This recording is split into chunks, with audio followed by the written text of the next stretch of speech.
Hello friends, अगर आज की कहानी अच्छी लगे तो लाइक, शेयर और सब्सक्राइब ज़रूर कीजिए। आज की कहानी, यह कहानी एक ऐसे राजा की है जो प्रतिदिन 100 लोगों को खीर खिलाया करता था। जो ज़रूरतमंद लोग होते थे उनकी मदद करता था। एक दिन राजा जिस खीर को लोगों को खिलाता उसमें कुछ गड़बड़ हो गई। हुआ ये था कि जो रसोइया था वह खीर के बर्तन को ढकना भूल गया और रसोई में सांप आ गया। सांप ने खीर अपना विष छोड़ दिया। खीर जहरीली हो गई। राजा के द्वारा खीर 100 लोगों को खिलाई गई और उन 100 लोगों की मृत्यु हो गई। अनजाने में राजा से इतना बड़ा पाप हो गया जिसके कारण राजा आत्मग्लानि महसूस करने लगा। उसे समझ नहीं आ रहा था कि अब वह क्या करे। उसने यह फैसला किया कि अब वह अपना राजपाट छोड़ देगा, किसी को अपना उत्तराधिकारी बनाकर जंगल में जाकर भगवान से प्रार्थना करेगा और पश्चाताप करेगा। राजपाट का त्याग करके जब राजा जंगल की ओर गया तो शाम होने लगी थी। एक गांव रास्ते में आया। राजा ने सोचा कि आज की रात यहीं पर ठहर जाता हूँ। राजा साहब ने चौपाल पर पूछा कि क्या कोई ऐसा घर है जो भक्ति करने वाले लोग रहते हो।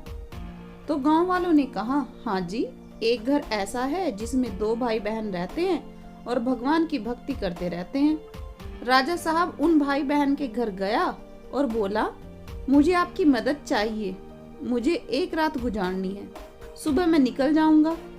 उन दोनों बहन भाइयों ने राजा साहब का स्वागत किया।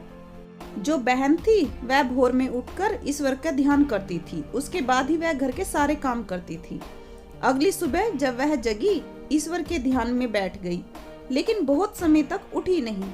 जब वह ध्यान से उठी तो काफी देर हो चुकी थी। यह सब देखकर उसका भाई गुस्सा हो गया और बोला, दीदी, आपने ये क्या कर दिया? हमारे घर में मुसाफिर रुका हुआ है, उसे जाना भी है, उसे भोजन भी कराना है, आपने ध्यान में इतनी देर क्यों लगा दी?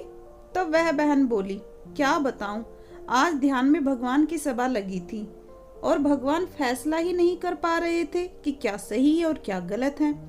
एक ऐसा मामला आया था। तब भाई ने कहा, क्या हो गया बहन? बहन ने बताया कि एक राजा जिसने 100 लोगों को विष वाली खीर खिला दी, परंतु यह सब अनजाने में हुआ। अब भगवान फैसला ही नहीं कर पा रहे हैं कि ये जो पाप हुआ है किसको लगेगा, राजा साहब को लगेगा, बावर्ची को लगेगा, या फिर उस सांप को जिसने बर्तन में विष डाला है। ये फैसला चल रहा था। काफी लंबी बहस चल रही थी।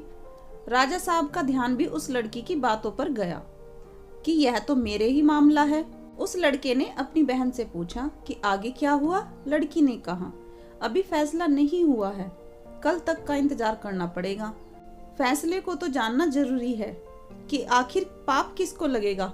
राजा साहब ने लड़के से पूछा, क्या मैं एक और दिन यहाँ पर ठहर सकता हूँ?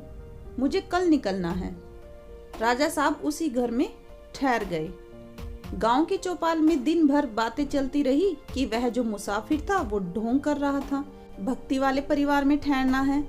जहां उसने देखा कि घर में एक जवान लड़की रहती है अपने भाई के साथ में, उसकी नीयत खराब हो गई है।